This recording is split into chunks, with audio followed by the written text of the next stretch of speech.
In this video, I'd like to talk about a very important subject, taking care of and maintaining your instrument.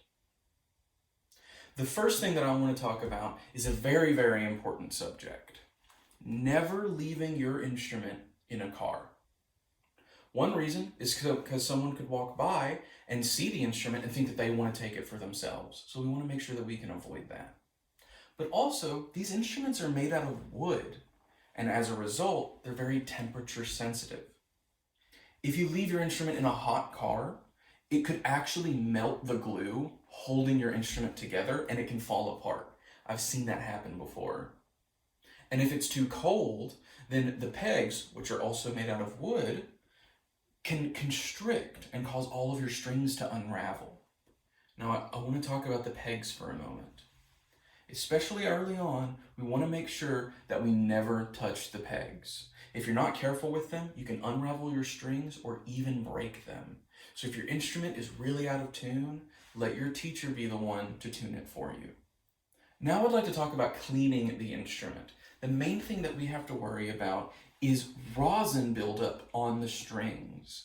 Too much rosin staying on the strings for too long can actually damage the strings over time. So what do we use to clean the strings?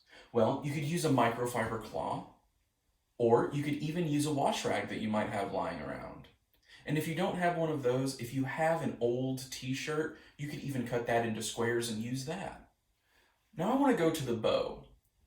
Something that is very important is making sure that before we use the bow, we tighten it, and also that we untighten the bow before we put it away.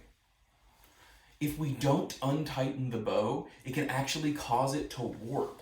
That's when the wood starts bending the wrong direction, and a warped bow is an unusable bow. So we have to make sure that we take care of it. The final thing that I want to talk about is rosin. Rosin is what allows the hair of our bow to stick to the string and helps us make a sound. So we have to make sure that we rosin the bow. Now you don't have to do this every day, but every couple days is a good idea for rosining the bow. So how do we do it? Well, you just take your cake of rosin, place it on the hair, and glide it across. You can do broad strokes like this, or you can even do smaller strokes. And that's how we take care of our instrument.